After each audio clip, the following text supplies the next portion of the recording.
नमस्कार बच्चों, कैसे हैं आप लोग।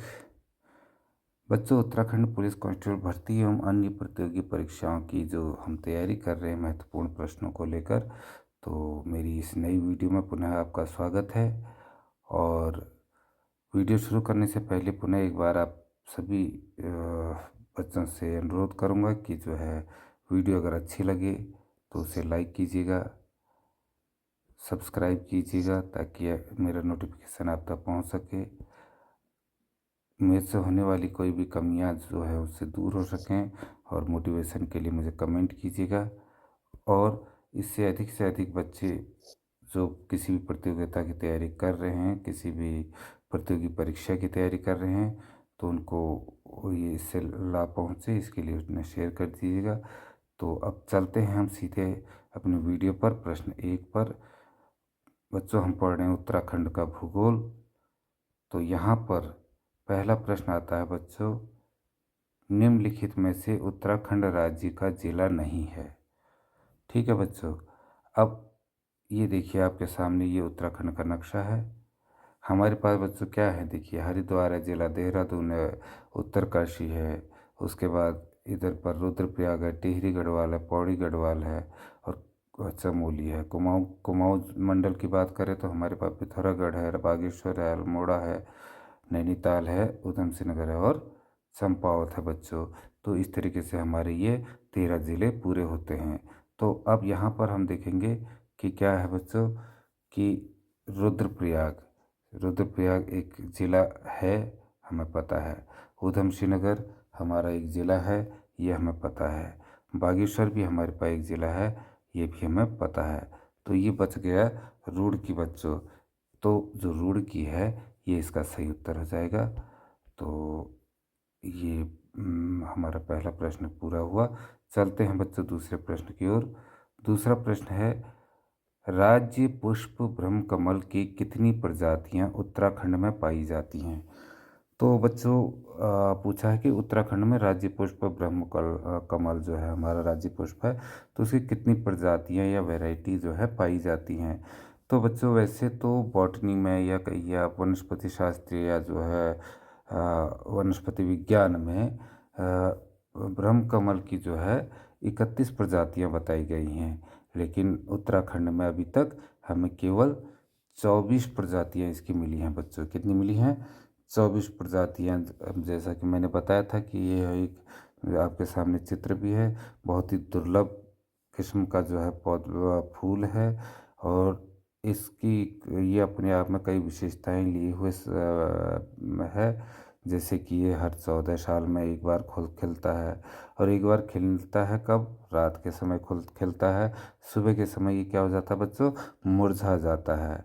ठीक है। और कई औषधीय गुण भी हैं इसमें, तो कैंसर शरीर की बीमारियों में इस काम आता है बच्चों। ठीक है, इसीलिए दुर्लभ भी है और इसीलिए उत्तराखंड गवर्नमेंट ने या उत्तराखंड सरकार ने जो है इसको उत्तराखंड का राज्य पुष्प का दर्जा भी, गौरव भी इसे जो है उत्तराखंड पुष्प होने का हासिल है। तो यहाँ पर हमें जो प्रजातियाँ मिलती हैं बच्चों, वो मिलती हैं 24। कितनी प्रजातियाँ? 24 प्रजातियाँ बच्चों। तो हमारा विकल्प सी जो है इसका सही उत्तर हो गया। चलते हैं तीसरे प्रश्न की ओर। तीसरा प्रश्न है बच्चों, अस्कोट वन्य जीव अभयारण्य किस जनपद में स्थित है। बच्चों जो है अस्कोट वन्य जीव अभयारण्य, देखिए अस्कोट बच्चों पिथौरागढ़ से लगभग आपका 54 या 55 किलोमीटर दूरी पर क्या है, अस्कोट है। पिथौरागढ़ से अस्कोट एक छोटा सा गांव है बच्चों, जिसके आसपास मेरे ख्याल से पहले कस्तूरी मृग और मोनाल, ये हमारे दुर्लभ प्राणी घूमते हैं। कस्तूरी मृग क्या है, हमारा राज्य पशु भी है, और मोनाल भी जो है हमारा एक राज्य पक्षी भी है बच्चों। तो दोनों ही बहुत ही दुर्लभ और राज्य लेवल के जो है हमारे पास क्या थे, प्राणी हैं। तो जो है इनके लिए बच्चों जो है क्या हुआ कि 1986 में अस्कोट वन्य जीव अभयारण्य इनके संरक्षण के लिए बनाया गया। और तो ये कहाँ पर है? पिथौरागढ़ में बच्चों। इसका सही विकल्प हमारा हो गया पिथौरागढ़। तो इस उत्तर आ गया पिथौरागढ़ बच्चों। अब चलते हैं हम अपने चौथे प्रश्न की ओर। चौथा प्रश्न है बच्चों, उत्तराखंड में नाहन पर्वत श्रृंखला स्थित है। तो नाहन पर्वत श्रृंखलाएं बच्चों कहाँ स्थित हैं? देखिए, हल्द्वानी के पास, टिहरी के पास, लैंसडाउन के पास, या इनमें से कोई नहीं। तो आपको एक बात बताऊं बच्चों कि जो नाहन पर्वत श्रृंखलाएं हैं हमारी, तो ये ऐसी पर्वत श्रृंखलाएं हैं जो कि शिवालिक पर्वत श्रेणियों की तलहटी में पाई जाती हैं, यानी कि पायदान पर। तलहटी क्या हुआ? निचला हिस्सा सबसे। अब अगर हम देखते हैं यहाँ पर, तो क्या है कि हमारे पास जो टिहरी है, तो टिहरी तो हमारे शिवालिक श्रेणी में तलहटी में तो नहीं आता है, वो बहुत ऊंचाई पर है। लैंसडाउन ये भी बहुत ऊंचाई पर है। हल्द्वानी, यहाँ पर जो हल्द्वानी शहर है, ये हमारे क्या है, शिवालिक श्रेणी, शिवालिक पर्वत श्रेणी आप बताया है ना बच्चों, जहाँ रानीखेत, ये बाजार, या या आपका ये जो है द्वाराहाट हो गया, या कुछ और पिथौरागढ़ हो गया, अल्मोड़ा हो गया, सब शिवालिक श्रेणी में आते हैं बच्चों। तो हल्द्वानी जो है एक भाबर एरिया है, और उसका तलहटी, शिवालिक श्रेणियों का तलहटी एरिया है। तो यहाँ पर नाहन पर्वत श्रृंखलाएँ पाई जाती हैं। तो हमारा सही उत्तर क्या हो जाएगा बच्चों? हल्द्वानी के पास। कहाँ हो जाएगा? हल्द्वानी के पास बच्चों। ठीक है, सही है। तो ये हमारा उत्तर हो गया हल्द्वानी के पास। अब चलते हैं बच्चों हम अपनी नेक्स्ट प्रश्न में। पांचवा प्रश्न। पांचवा प्रश्न है बच्चों कि लघु हिमालय किसके मध्य स्थित है? लघु हिमालय किसके मध्य स्थित है? ट्रांस और महान हिमालय के, शिवालिक और महान हिमालय के, ट्रांस और शिवालिक हिमालय के, और शिवालिक व वायु हिमालय के। तो बच्चों देखिए, मैंने आपको पिछली वीडियो में बताया था कि हिमालय की चारों परतों के बारे में, या चारों प्रकारों के बारे में बताया था कि कौन कौन से होते हैं। सबसे पहले मैंने बताया था आपको ट्रांस हिमालय बताया था। ट्रांस हिमालय, या उसे जो है बृहद हिमालय भी कहते हैं, या प्राचीन हिमालय, या फिर टेथीस हिमालय कहते हैं, ये बताया था। और तो जो वो कहाँ होता है बच्चों, वो मैंने बोला था आपको कि जो है ये आपका ये एरिया जो है, इसके पीछे का एरिया बच्चों बृहद हिमालय है, प्राचीन हिमालय, जो हमें भारत की तरफ से दिखता नहीं है। ठीक है। और यही यही सबसे प्राचीन हिमालय है। अब आते हैं हम बच्चों किस पर, कि जो है सवाल पर, कि लघु हिमालय किसके मध्य है। तो बच्चों लघु हिमालय किसके मध्य है? देखिए, ये कहा था मैंने, इसके बाद आता है महान हिमालय। यहाँ पर दर्शाया गया है, चित्र में ध्यान दीजिए आप, ये देखिए चित्र में, कि महान हिमालय है। कहाँ से कहाँ? ये एरो का निशान देखिए, उसके बीच में लिखा हुआ है मध्य हिमालय या लघु हिमालय, और नीचे है शिवालिक शिवालिक हिमालय, शिवालिक की श्रेणी है, जिसे उप हिमालय भी कहते हैं। तो वह है बच्चों। तो इस आप लोग समझ गए होंगे इस पिक्चर को देख कर कि जो है ट्रांस और महान हिमालय तो नहीं हो सकता है। शिवालिक और महान हिमालय, शिवालिक और महान हिमालय, ये शिवालिक हिमालय है, और ये ये महान हिमालय, और ये शिवालिक हिमालय, इन दोनों के बीच में जो है आपका मध्य हिमालय पाया जाता है बच्चों। तो ये आपका ऑप्शन जो है 2, वो सही हो गया बच्चों। ठीक है, तो हमारा ऑप्शन 2 सही उत्तर है। बाकी ट्रांस और शिवालिक हिमालय देखेंगे तो बहुत एक एक सबसे दूर है, एक सबसे नज़दीक है। शिवालिक और वायु हिमालय देखेंगे तो शिवालिक को ही लगभग वायु हिमालय कहते हैं बच्चों। ये भी ऑप्शन गलत है। चलते हैं अपने छठे प्रश्न पर। छठा प्रश्न है बच्चों कि निम्नलिखित में से दारमा एवं व्यास घाटियों को जोड़ने वाला दर्रा है। देखो बच्चों, मैंने जब आपको पहले एक आध शुरू शुरू की वीडियो में बताया था कि जो है दर्रा होता क्या है बच्चों, ये बताया था मैंने आपको। और इस चित्र में आप देख रहे होंगे कि जो है दर्रा किसे कहते हैं। जब एक पहाड़ी से दूसरी पहाड़ी को हम पार कर रहे होते हैं, तो जो रास्ते, प्राकृतिक रास्ते और संकीर्ण प्रकार के रास्ते होते हैं, इनको हम बच्चों दर्रे कहते हैं, पर्वतीय दर्रे। तो ये जो है सामान ले जाने के लिए, आवागमन के लिए लोग इन्हीं का प्रयोग करते थे और अभी भी करते हैं। तो ये तो होते हैं दर्रे बच्चों। ठीक है, अब सवाल पूछा जा रहा है बच्चों, क्या पूछ रहा हो कि जो है दारमा एवं ब्यास घाटियों को जोड़ने वाला दर्रा बच्चों। ठीक है, ये जो है बच्चों, ये दर्रा है आपका सिनला दर्रा। कौन सा दर्रा? सिनला दर्रा। ये जो है पिथौरागढ़ में स्थित है बच्चों। ठीक है, तो ये जोड़ता है आपके दारमा एवं व्यास घाटियों को। चलते हैं अपने नेक्स्ट क्वेश्चन पे। अगला सवाल है बच्चों, निम्नलिखित में से किस घाटी में सर्वाधिक जैव विविधता पाई जाती है? ठीक है बच्चों, अब जैव विविधता पाई जाती है पूछ रहा है बच्चों, तो जैव विविधता पहले आपको जानना पड़ेगा कि जैव विविधता होता क्या है।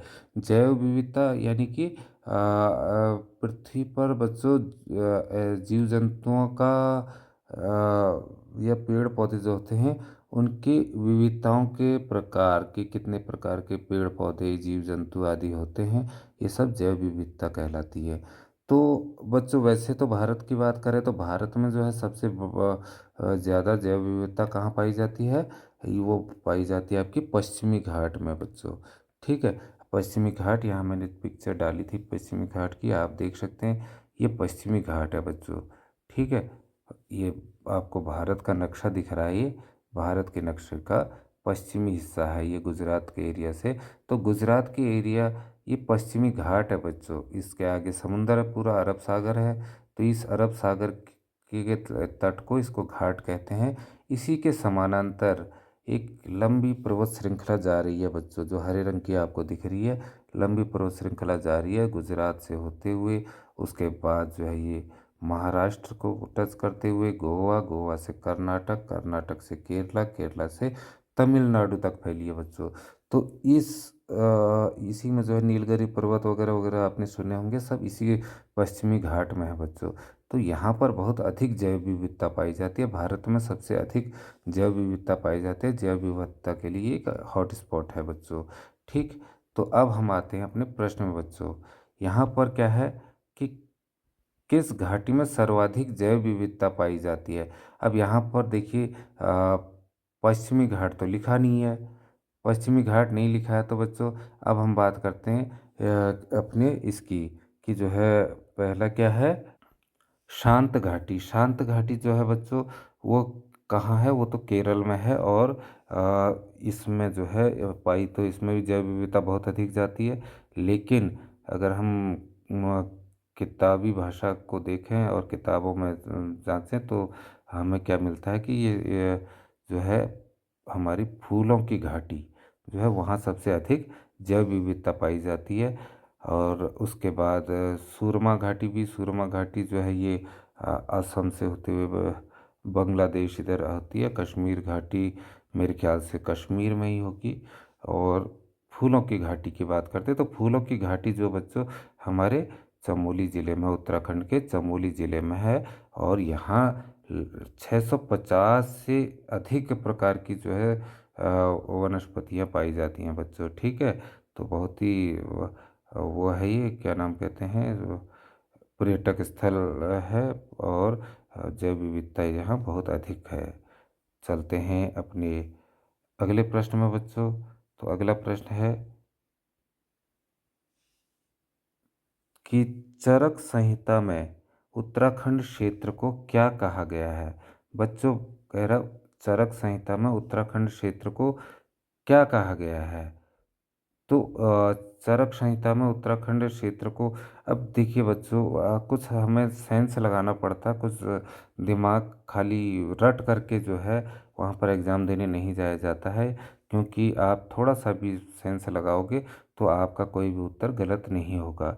यहाँ पर बात हो रही है कि चरक संहिता, और चरक संहिता क्या है कि बच्चों जो प्राचीन भारतीय चिकित्सा विज्ञान था हमारा, उसमें 3 बड़े नाम हमें दिखाई देते हैं। अगर आप पुस्तकें उठा के देखोगे तो उसमें क्या क्या नाम होते हैं? एक तो चरक है, एक सुश्रुत हैं, और एक वाग्भट हैं। तो चरक जो कि एक आयुर्वेदाचार्य थे या कहिए बच्चों की एक वैद्य थे, बहुत ही नामी और विद्वान थे। तो वो जो है उन्होंने एक संहिता लिखी। अब संहिता क्या होता है बच्चों?